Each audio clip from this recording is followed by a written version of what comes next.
All right, Luka Nation, what's going on? What's going on? Cage needs me to hold on, but I'm a train that's left the station. So that's you. That's you. You can't slow this guy down. Can't nobody slow me down. Can't nobody hold me down. Oh no. What was the line that you put into the sports Grails group with like Chris Andrew's Hodge? got to keep on moving. That wasn't it. There's no such thing as halfway crooks. Yeah, they love that. I don't even know what it means, but it sounds provocative. No. It gets the people going. Luka Nation, if you're out there, I can't do movie lines with this guy. Now we have like legit.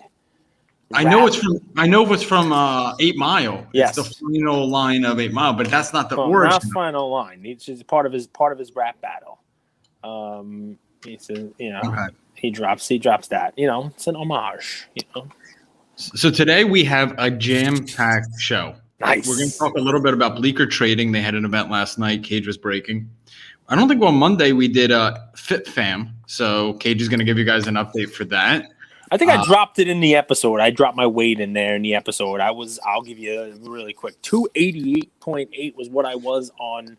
Oh yeah, maybe I didn't. I did it like because it was May 4th. So 288.8 and on July 4th. 2 months. 258.8. So 30 pounds down in 2 months. I'm still a blimp, as you can see from the breaking. Not exactly the most flattering videos being taken of me there, but it just gives you motivation. Motivation. That's it. Everybody needs some motivation. So keep it coming. Just keep going all summer long. But you've also developed some good habits. Like 30 pounds. You're eating healthier. You're doing a walk with the family every night. So you made some changes. Change doesn't happen overnight. Oh yeah. All right. We've talked a little bit about the Luka Nation Fantasy Football League. We've gotten some interest in that. NBA Finals, Cage. We didn't give a prediction, so we'll talk about that, and then we'll give our plays. But first, I want to talk to you about comps. Okay. Okay. Good. And in this world of, I've come up with maybe a term for it. It's called creative financing. Yep. What's something truly valued at? And I wanted to have this discussion first on today's episode before we get into any of the other topics. So let's kick it off. Right after you're done writing that really important email, I'll send it up the chain. Yeah, exactly. Send it up the chain. Go. So I'll tell you. I'll comps. tell you my. I want to hear comps. Let's go. You're actually a really generous guy when it comes to comps. So I was hearing through the grapevine, you do lowest eBay sale, and this is for liquid comps, right? So you have to break cards into two categories: liquid cards and then one of a kind of cards, art cards. Maybe that there's 100 or less. Let's put it that way. Yep. Liquid cards are a little bit easier when you go on eBay. Yep. You do lowest comp or maybe an average of the last 5 comps, and then you take 10% off. I think that's a fair way to price a card. And as we're going to national, I hope that's kind of how we're starting to price cards. Yeah, it depends what it is. And listen, it's very liquid, very fluid, I guess is the right word, in addition to liquid cards. And the larger the deal gets, and I'll tell people, if you start spending into the 4 figures on cards, I'll go 20% off eBay if it's part of a bigger deal. And I did that yesterday as well. But you want one card, and it's $100 card on eBay, or it's 110. So the way that I did it, it's 110 or $115 card on eBay. I already said, all right, when we're putting that in a stack, round that to 100, and then take 1% off of it. You know what I mean? So as part of a bigger deal, you get like double discounts. But yeah, I mean, it is what it is, and it also depends on the card. Like I had last night, I had a Trae Prism PSA 10 red, the color match. And almost everybody at the place was asking, what's the price on that? What's the price on that? And I almost didn't give a price to anyone. Everybody wanted it. And I'd put it in a stack of the deal, and then I'd find a way to work it out of the stack, because that's a card that's like 50% of what it was, even though Trae just had an amazing postseason. And, the most recent comp is like $3,900 on it.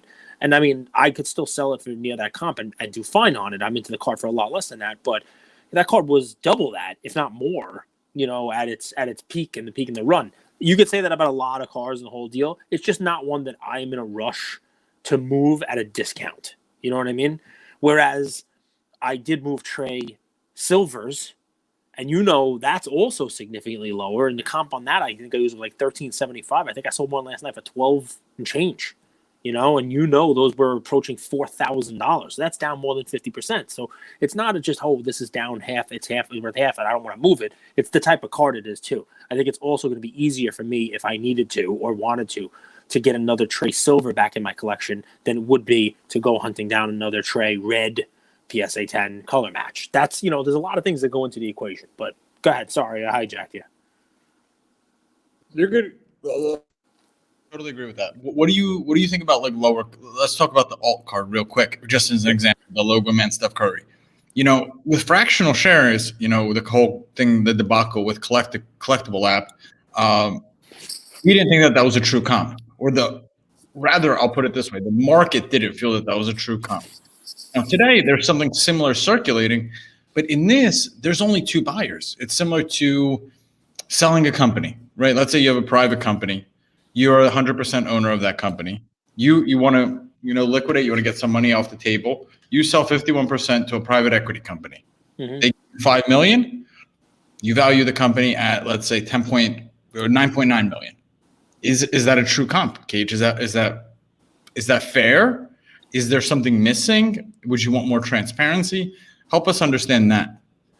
So I can see both sides of the coin depending upon how trustworthy you are. So, that's trustworthy is very hard to measure, right? Yeah, I mean, it depends on your own level of trust, right? And it depends on you. So I may get burned by this at some point in time, right? But I think we're a great community. I think the hobby is made up of great people. I'm at the Bleecker trading event last night, Bleecker trading trade night, and I have a bag full of cards. You know what I mean? I got wax in there. I got soccer boxes. I got, Pokemon cards. I got, trays. I got all kinds of stuff. I got Kobe on card orders. You got all kinds of bags. You got big bags, small bags, dime bags. But I leave it in the corner, or I leave it on a table amongst other people, and I walk away. I go to get a soda in the other end of the room, or I'll leave my cards out with a stack. People are like, okay, let me take these over and look at them over here. And people are holding, stacks of cards out of PSA boxes. Never once, honestly, did it cross my mind that somebody in that room was going to try to, slip one of those cards into their pocket. You know what I mean? Because I just don't view this community that way. And maybe that makes me an idiot, because obviously there are bad actors in everything, right? But maybe I'm an idiot. Maybe I need to be burned. Maybe somebody has to steal one of my cards or something like that for me to lose that. That would be bad, because I don't want to have that. I still have that, like, you want to call it like a childlike innocence about me when it comes to the hobby. Maybe I still do. I love it, right? And, you talk about the comps, one guy made a large deal with me last night. I bought a bunch of my cards, and, he's haggling over the last, $50. And I gave it to him. I just said, we were at 2150 or 2100. And he's like, I'll do 2100. And I said, okay, that's fine. I'll take the 2100. And I said, are you happy with the deal? He's like, yeah, I'm happy. I go, well, do you like Soto or Tatis better? And he's like, Tatis. And I gave him a Tatis PSA 10 rookie, a top PSA 10 Tatis, and just said, here you go. Now you'll walk away from the deal smiling, happy to hold it. Like, that's the way I want to be in the hobby. People have been like that with me as well. That's what keeps people in the hobby. It's what keeps people coming back. And that won't be my only deal with this person. Now it's just the first deal. And that's the way I try to look at these things, right? So I went on a little bit of a tangent about trust and about trusting each other and having each other's back in the hobby, right? And treating each other fairly, because I saw the card porn post. And I love card porn. I think they do a great job for the hobby. And if their post is looking to say one thing, and it's that there wasn't a record sale, I'll agree with them. If they take issue with the fact that there was not a $5.9 million sale, I agree with that also. And if it's out there in any of the networks or any of the the news media outlets that the phrase is that somebody paid $5.9 million for this card, or that there was a consummated record sale, $5.9 million, that's all inaccurate, because that did not happen, right? And I've read some articles. I didn't see that exact narrative, and maybe it's there as a mistake. Who knows? I didn't see alt pushing that somebody paid $5.9 million for the card. I think the more accurate way of saying it is, as you're saying it, that right now there's a valuation of this card for $5.9 million. And right now, I would like to trust that that's what happened, right? The way I trust everybody else in this hobby, unless and until I'm burned by someone in the hobby. And again, naive, make fun of me, call me all you like. I've been on eBay, guys, so I've been burned by plenty of people. But that's not arm's length. You know what I mean? That's at a distance, right? So if if we're going to be told, and this is a little bit of evidence that I'm implying, just like you did in your hypothetical, if we're going to be told that the card was valued at $5.9 million and the 51% alt paid to acquire that, they paid 51% of the 5.8 or 5.9. They paid $3 million, let's say, of the 5.9. Then sure, I think it's fair to say that that card has a valuation of $5.9 million. It was not sold for 5.9. But let's get crazy here, right? So if just to appease card porn, if that really happened, if I were alt, you know what I would do? I mean, as long as the seller of the card, the minority shareholder didn't mind it, I would say, okay, we're just going to do this deal differently. I'm going to pay you $5.9 million for the entire card, and then I'm going to sell you back 49% of it for $2.9 million, and I'm going to retain 51% for the $3 million. Do we really have to go to that length, though? Do we have to have two deals pay a full amount just to pay it back so that we can say that there was a full sale? So if I'm only alt, if I wanted to continue this and I wanted to get that out there, I would say, okay, we could have done that. Like, we could have bought the whole card, but the person who owned the card wanted to retain some ownership in it. So here's why it's worth 5.9. We would pay 5.9 for the card and then sell them back 49% for $2.9 million. Do we really have to go to that length to consummate a record sale? Like, that's what I would be saying if I were only alt right now. If that's the case, you know what I mean? Like, because that doesn't that satisfy all of our curiosity, right? And I think part of the problem is, and look, I don't think it's an intentional thing. I think part of the problem is that we're so used to the transparency of a deal, right? You see a private sale, the two parties, they say, this is how much it sold for. That, the Luka, that was $4 million. Okay, the buyer said, this is how much I paid. The seller said, this is how much they gave me. Somebody even showed a canceled check. You know what I mean? Rob Go paid what he paid for his card. It was brokered through who? PWCC maybe? So like they, a third party, validated the sale price of an actual transaction, the card being sold. Once you get into the whole, like, the card's in a museum, we're going to be selling 1% of it and it's staying where it is, that gets a little odd. There was no actual... Do you think, we always talk about regulation, but maybe it's not regulation that we need. Maybe it's a validator. Maybe it's somebody, a third party that looks at a certain amount of criteria. They keep that private, but the hobby trusts them and they could verify comps, because here's why I think people get concerned about comps. Do you need it? I'll tell you real quick. Comps have a trickle-down effect, right? When you set a new record high, first off, the person who had the second record high now wants to go and buy a new card because he or she probably wants to have the record high. But also it has the trickle-down effect of all the lower tier cards of that player. So now you're going to start seeing Steph Curry cards appreciate, bump. They have that rubber band effect that you were talking about. Maybe. But not necessarily. Yeah. Listen, it depends what you want, right? Do we really need like a third-party authenticator? We have it for grading cards, right? Do we need a third-party deal authenticator? And honestly, what are we authenticating, right? There's a third party on the sale, but there wasn't a sale. You know what I mean? So, it's almost like we're getting into semantics, right? If I'm going to trust only alt, and what I said happened, and that, they agreed on that the value of the card is $5.9 million, but the person who owns the card didn't want to get rid of it. They still believe that this card was worth, holding on to and a great asset, and they wanted to hold on to 49% and sell 51% at a $5.9 million valuation. Let's just assume that's what happened. There is no sale. So really what you're talking about is you're talking about splitting hairs and you're talking about semantic. You're talking about whether or not there is a record sale versus a record valuation. It's like... it's the heavyweight champ versus the intercontinental champ. It's the IBC versus the WBO. It's just, does it matter that there's a sale versus a valuation? I think the real point here, and I think what you're trying to make also, is that people make their decisions based on comps. It happens in real estate. It happens in all walks of life, right? And, everywhere else comps are basically verifiable. But here, at least the last two records... have had a little bit of let's call it the room where it happened, right? I do my Hamilton thing, only two people were in that room, only three people. It was Hamilton, Madison, and Jefferson, right? Two Virginians and an immigrant. get in the room, and then they leave. You don't remember this part of Hamilton, Broadway. You got to see the show, man. It's good. Just it's on Disney Plus. Take a watch.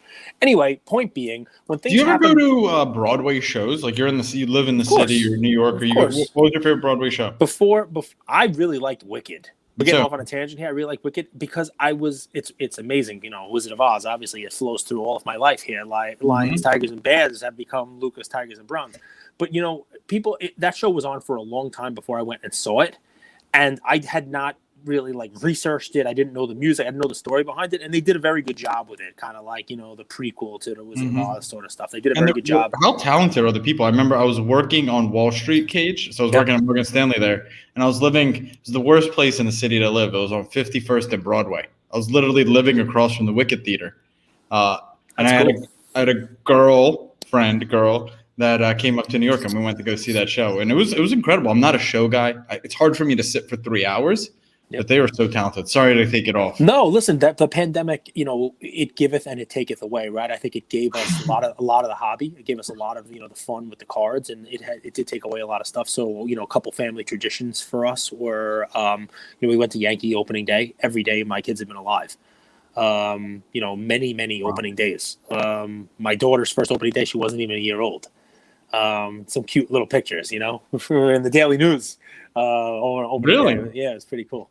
And the pandemic stopped that obviously because last year there was no opening day, and this year there was 12 people in the stadium. Same thing. We were taking my daughter for her birthdays to Broadway shows, and we had seen in the 2 years before the pandemic, we saw Frozen on Broadway, and we saw Wicked on Broadway, and we were going to see Beetlejuice this year, and we can't because that's no longer on Broadway. It's done. So, have you ever seen West Side Story on Broadway? No, but as a kid, I saw a lot of shows. When you live here, you get to see a lot of shows. I've seen Phantom, Les Mis, all the big shows I have seen. But anyway, the comps. What I'm talking about with Hamilton, the point there is that a lot of things happen in the dark. A lot of things happen in the shadows. A lot of things happen behind closed doors, where the rest of us, the me, and the hobby community are not involved in that. And just as easily as I'm giving the benefit of the doubt now to Lior and Alt and the crew and saying. You're on mute, buddy. As much as you're giving Lior, there we go. Well, I'm saying it's an above board deal, and everything's $5.9 million, and everything's great, and everything's awesome. A cynic could say, "What's stopping a company from a buyer and a seller saying, hey, we got this Steph Curry. We really only think it's worth about $3 million. What do you think? Oh yeah, it's 3. Would you sell it for 3? Sure. Well, we got a better idea. How about you don't sell it to me for 3? How about you and I agree that it's really worth 5.9, and I give you 3 that you want for the whole card, but we announce to the world that 3 was only for 51% of the card that's worth $5.9 million, and you've retained 49% of it in the whole deal. Would that make it, make you actually change hands? Could that happen? Sure. I mean, it's possible. Go ahead. So as a new guy in the hobby, here's where my mind went, and tell me if this is the right way to think about it. With 1-of-1 cards, for example, you have a 1-of-1 of like a Jamal Murray. It's hard to comp that card, right? So you look at similar players, similar guys. What's a Trae Young go for? What's a Devin Booker go for? So like the Luka 1-of-1 logo man cage officially sold from Shine to a gentleman for $4.4 million, right? Mm-hmm. So it's only logical to think $5.9 million for an auto logo man of Steph Curry, who's a more accomplished athlete. 5.9 makes sense. Yeah. I mean, look, I don't have an issue with the valuation. And once you get into those numbers, I mean, 4, 5, 6, 7, it's numbers I'll never touch in my life anyway. So I almost feel silly talking about them. And you are 100% right about the 1-on-1. So at the Bleaker Trading event last night, a foreign press was there. They were taking, videos, doing stories, a whole deal. Yours truly got I got a couple good sound bites in there. So we'll see if that makes it. We'll see if we're on the news in Denmark if I beat soccer. If Denmark loses, maybe I'll be the top billing story there. But as the event was kicking off, Josh Luber was there at the event last night, and he was being interviewed. And I heard the interviewer ask him what are the most expensive cards that he has, like what's his most valuable cards. That's the one of the founders of StockX, right? no longer with StockX, but and he says very tough to value. I have 2 Luka 101s. And the guy says to him again, like, well, what are those worth? And he's like, I don't know. 101s are very difficult to value. 101s, you don't know what they're worth. He mentioned the logo man being $4 million. His are not worth that. He explained, but you're very right. I mean, the 101 really just takes one person who wants it, who wants it more than the other people. Whether it's a Steph fan, a Bay Area fan, a fund, who knows? But yeah, I mean, I will tell you, just like the Babe Ruth valuation that Ezra and Collectible got didn't shock the conscience. Like I could see it being worth that, if not more. Hearing that this sold for almost $6 million, an argument can be made that this is the best card that Panini has ever made. Yep. So valuing it where it's being valued, it does not. It's not a surprise. Doesn't shock the conscience. If you told me it was 6.5, it wouldn't surprise me. So. As that's that we've beat the hell out of that one. Let's keep rocking. I understand both sides of the equation. You know what I mean? Because it just people want a clear cut black and white sale. You know what I mean? And that's not what we've gotten the last 2 times out. So I do this, like I try to prepare like a daily show, a little agenda. By the way, if you guys ever have any topics or ideas, the best time is to send them in the morning before like 11 a.m. is kind of when I do the prep for the show. So if you guys ever have any ideas, but to me, it's not just about alt. To me, it's about a bigger issue of how do you comp cards in the hobby, because it's obvious it's been coming up time and time again, and it's a fascination of people. NBA Finals. We didn't give a prediction, but I wanted to give a shout out, Cage. I don't know if people are realizing this. The Suns, Cam Johnson, Mikal Bridges, Devin Booker, and DeAndre Ayton, 4 out of, I would say, 6 of their main role players on the team, 6 of their main players in this series, Cage, they were all drafted, and all drafted in the last 5 years. So Ayton and Mikal Bridges, same draft. Cam Johnson, last draft. And then Booker was, 2016? Yep. All within the last 5 years. That's really impressive. You don't see that in a modern NBA era of a team building straight up through the draft and then acquiring 2 pieces. Chris Paul, who a lot of people thought he was washed up and would never make it this far, and Jack Crowder, who somehow everywhere he goes, I saw a stat, Cage. He was, I think it was 0 for 8, 1 point, but plus like 19 point differential. And, this is the kind of stuff I love. It's players that can impact the game in different ways, right? Because you look at that and you're like, the guy's not making any shots, but if you watch him and his competitive spirit, him chasing down balls, him getting in defensive stance and locking down the other team's best defenders, playing physical, rebounding, boxing out, that kind of stuff matters. It doesn't show up on the stat sheet often. And before you give your take on just what you think of the series, pretty impressive how the Suns have built this team through the draft entirely. And also impressive how Giannis is able to come back from what looked like a basic career-ending injury, and now he's playing and dunking on people. Yeah, he actually looked pretty good for the injury that he sustained to be coming back this quickly. That wasn't really much of a game. But yeah, I mean, to me, it's the quote of I don't get ready, I stay ready. It's when you're that, like, he takes such good care of his body. He loves the work. When that happens, it's like the pre-injury. His body's ready to handle that kind of stress. I can't believe he's able to come back and play with that kind of vengeance. Listen, here's my take on it. If your commentary is do the Suns front office get a get a little pat on the back for building a team like this? Sure, because it's a combination of free agents. I mean, Crowder, you mentioned Jay Crowder. That may be, besides adding Chris Paul, which obviously you add Chris Paul to the team, they win. I mean, you look at the stats, Chris Paul, wherever he goes, the team has improved. The record has consistently improved. There are stats out there like before Paul and after Paul, and the team's always better with him. But Crowder went to the finals last year, right? Crowder was on the Heat, right? So that's one of those like the little extra spice, little spice. He was on the Cavs with LeBron, I believe. The Cavs, right? But so he has seen it on all angles, right? But last year he comes into this locker room, and you know what he can say to these guys? He can say, "All right, Chris Paul hasn't been here before." Right, and that's great, and you guys can rest on how great it is to get to the finals. And Chris Paul finally has gotten the finals. But you know what's worse? Last year I got to the finals and didn't win. And that stings worse than just not even getting here. Like that's an extra little, like I said, a little spicy to the gumbo, right? A little bit more that you can tell these young kids who think that they're going to be there again. You know, the Aitons, even the Bookers, who think it might be easy to get there. Think of the path they've had. They may not get another chance in their careers to have this easy of a road with a crazy season like this, with all of the injuries that befell their opponents, right? You know, so you got to capitalize on that. And sometimes it's a character. Sometimes it's, you know, it's a person that you bring in that you don't think. I mean, when you name the top players on the Suns, that Crowder is not going to be in the top 3 names on the Suns. They're not even be in the top 5. But he may be part of the reason, you know, locker room wise, that they win.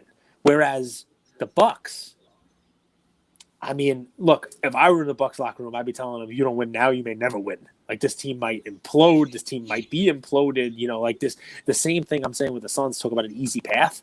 I mean, when is Giannis ever going to get an easier path than this? I mean, who's he beaten to get here, and who does he have to beat in the West? You know, I mean, the Hawks. Come on now, the Nets. Yeah, well, the Nets are a good team, but remember, talk about easy path, right? He had one of the 3 Nets playing, basically. He had a gimpy Harden and no Kyrie. I mean, he beat the Nets. He beat the N.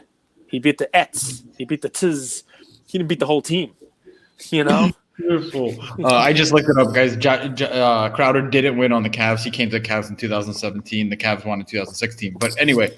Yeah, but he played with, you know, he played on the Cavs. I mean, he played on those teams, but he's been to the precipice. The point is that, you know, he can come in and say, guys, you know, I'm reading all the stuff. I'm reading all the congrats, Chris Paul. You finally did it. You didn't do anything. And I saw a cool post. I think it was Hoops Nation posted it. And it was a comparison between, I think it was the 2010 Lakers and this year's Suns. And it was showing what their reaction was after they won the conference finals and made it to the finals. And it's the Suns just going nuts. They're all hugging the trophy. They got champagne. They're all, you know, jumping up and down like crazy people. And then you have the Lakers, and they're all stoic. And Kobe, like, walks away. And it's like, job's not done. Job's not done. You know what I mean? So the series is far from over, though. I'll tell you. I saw a stat. Bucks are 1-7 straight up in game ones. And it's just what we talk about with Coach Buttholzer. I really like that nickname. We should trademark that. He just doesn't ever have his team prepared. I mean, we've been talking about him for a while. I get DMs now. Like, it's such a shame that this Bucks team came out so unprepared. It's only like it's how he is. It's a pattern. But this series is far from over. You know, if the Bucks could come back 1-1 to Milwaukee, and I think they will take game 2, it's gonna be an interesting series. More than likely, this is gonna be a 6 or 7 game series. I think if the Suns come out and win game 2, it doesn't go more than 5.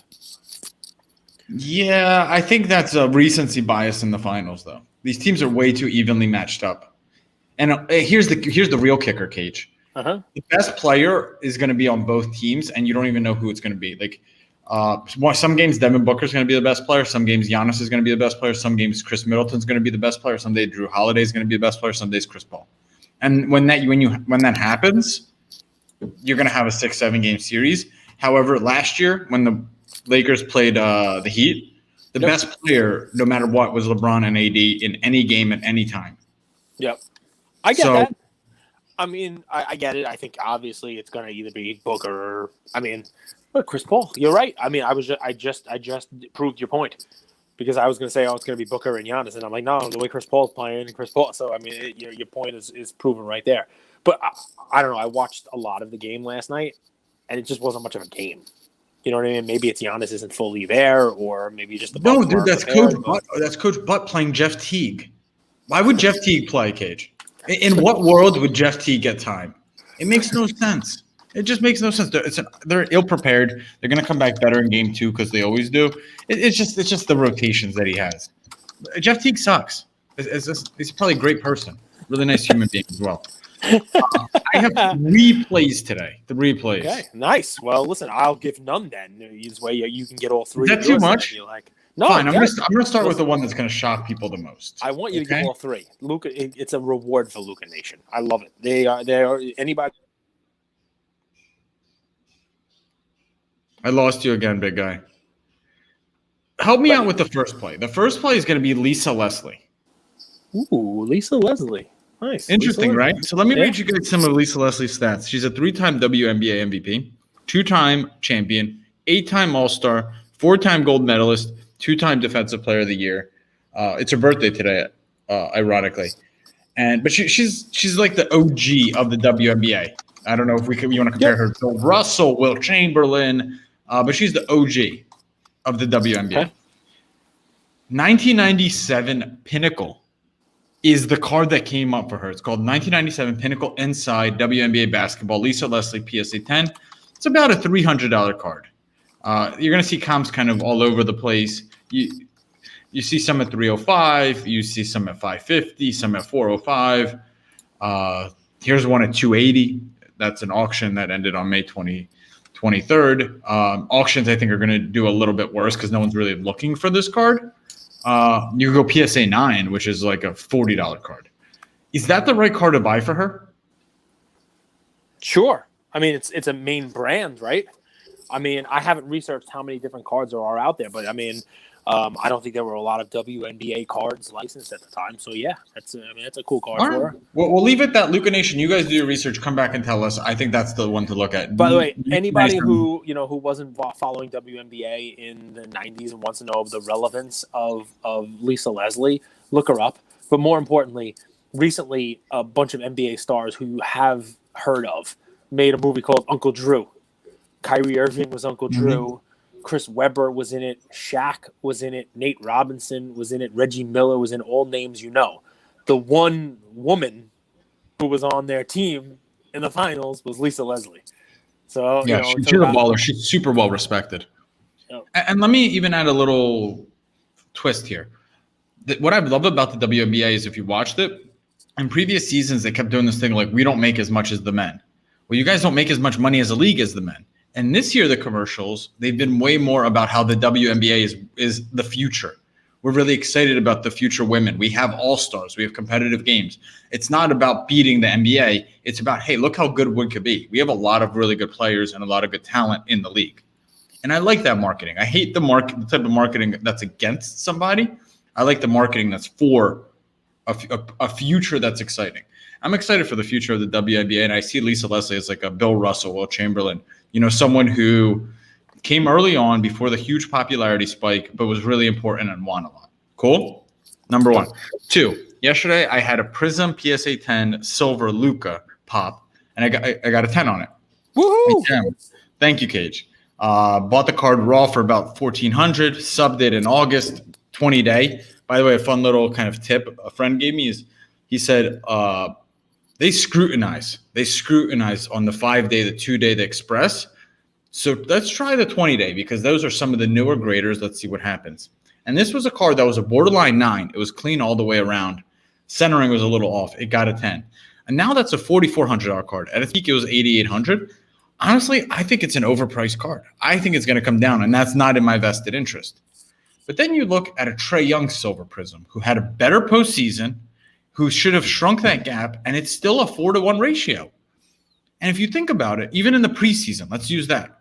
Even when there was the huge run-up, Trae Young's were 3,500. Luka was 8,500. Well, they didn't have the same season. Trae had a better season. And now his cards are 1,200, 1,100 for the silver PSA 10, while Luka's still 4,400, 4,500. That doesn't make sense to me. And I'm holding that Luka card. So I have vested interest in it going up. I think the Trae silver is underpriced at $1,000, $1,100. I really do.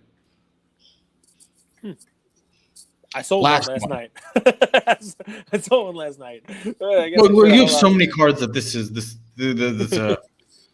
what is it? A drop in the bucket. And last one is Mr. Bam Adebayo. Mr. Bam Adebayo, you could go silver on him, but I would take a look at some of his national treasures if you could afford those. Oh. I think if you guys watch Bam, the guy's going to be a star. He's a center, he's a defender, but he plays like a 6'7", 6'8" point guard. Man, he could take the ball up the court. He could beat guys off the dribble. He's tough. He's Draymond Green with an offensive skill set, and I think he's going to improve a ton. And look out for the Heat to really do some things next year. The Heat are always making moves. That's a good culture. I think they're going to get rid of Tyler Hero because he's practicing boxing like a girl instead of practicing basketball like a man. Not everything needs to be posted. I don't know why you posted that video. He looks like he doesn't know how to throw a punch. Bam Adebayo is someone that I think is going to be a perennial all-star. He's a stud. He's got the work ethic. He's got the mindset, and he's got the it factor too. His stuff's come down a lot. His stuff come down a lot, and I think that's worth a look. So those are my 3 plays. I probably could have spread them out, but I wanted to bring you guys value like we always do, and I thought all 3 of those plays are worth taking a look at. I love it. I guess my oh man, that one, Bam. Does Bam play center? Is he out of position? Should he not be playing center? Well, the game's changed, brother. The game's changed. He's Draymond Green with offensive skill set. So he plays center when they play small ball. He could also play a power forward, but it's a small ball game. You know what I mean? Okay. All right. Well, listen. I mean, that makes sense to me. Here's my play. And also just one little thing. They play zone. They play zone sometimes too, so it doesn't even matter. He's more of like a positional player. Okay. Listen. Again, makes sense. My question. Let's see. So I have a play. It's like a low cost. People out there may like it. People out there may hate it. I looked at it and I'm like, all right, for the investment on this is something you can probably double your money on pretty quickly if you wanted to. Some of the young stars in the league, and it's funny how you get a little bit of a little success and all of a sudden, boom, like Ohtani's having such a great season here. Everybody's his cards are going crazy. But you know what? That team's not that good. Trout's injured. The postseason's going to come. They won't be in it. And I'm thinking about other guys on the team. There's really nobody. I mean, Rendon's not having a good year. I was thinking maybe, who's a bounce back candidate? And let's take a step back from this here. It wasn't Yelich. Part of our research for this, there's a lot of research out there. But if you start to go on Google or wherever it may be, if you start to go on Google and you say, what cards are underpriced? That's not going to help you. But there are ancillary pieces of information out there that can help you. Fantasy, we talk about this. Fantasy is a great resource, and we're going to do some Luka Nation fantasy pretty soon, aren't we, Andrew? Just have some fun with our crew. I just want to. I'm getting the background done, so it's like a really exciting league. It's not just like a league we throw together. I want to see if we get a sponsor. I want the prize to be a hobby box that people really want. So just stay patient. But yes, we're going to do an Luka Nation fantasy football. I think we're going to have 24 teams actually. So maybe 2 leagues, 2 12 leagues. We'll figure it out. 24 teams is a lot. So fantasy, it's almost all-star break. The teams are right at the midpoint of the season. Teams have played 82, 83, 84 games. So what you're going to start to see a lot of? You're going to start to see a lot of articles out there that say, who is a potential bounce-back candidate in fantasy baseball for the second half of the season? Who can we look to improve? Who has been injured, right? And this year, you can see a lot of names on that list, like Anthony Rendon, I just mentioned, like Jose Abreu, like DJ LeMahieu. Abreu was an MVP. He's not playing at an MVP level. You know what I mean? LeMahieu won the batting title. I think he's batting 270-something this year. There's a lot of guys who are not, playing up to snuff.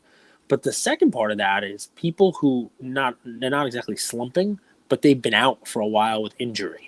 So I started to think, all right, is there somebody out there who combines a lot of this stuff? He's been out with injury, he's been out of people's sight and out of mind, and because of that, the card prices haven't really done anything. Somebody who's not, high pop from the last 1 or 2 years, and somebody who's on an up-and-coming team and may have postseason this year, postseason next year. So I started to think, everybody's paying top dollar for Vladdy Jr. cards, right? And everybody seems to be loving, Bo Bichette. That Toronto team, that's a team that people think may do something. If not this year, then next year. They're going to be playing meaningful games. They made the playoffs last year. They're going to be playing meaningful games with this young core doing big things and, maybe contending for a title soon. Well, their one big signing coming into this year has been injured until about 2 weeks ago, and he's come back. He's not exactly, lighting the world on fire, But I think he had home runs in back-to-back games or 2 home runs in 3 days, something like that. And I'm talking about a guy who's already won a championship in this league, building up a resume. I think he's 31, got plenty of baseball ahead of him, especially if he's going to be winning a title with the second team here. I'm talking about George Springer, right? Somebody I'm supposed to hate. It's a good one. Because he's supposed to be a cheater, and I'm a Yankee fan and all that stuff.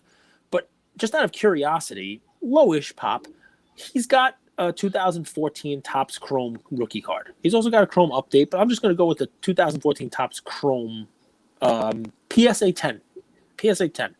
Right now, there are multiples of that card available on eBay for $41. You can't grade a card with PSA right now. So this is a guy who has already won a championship, is on a team with a whole bunch of young studs, so he's going to put up some numbers. He's going to be driving them in, or they're going to be driving him in.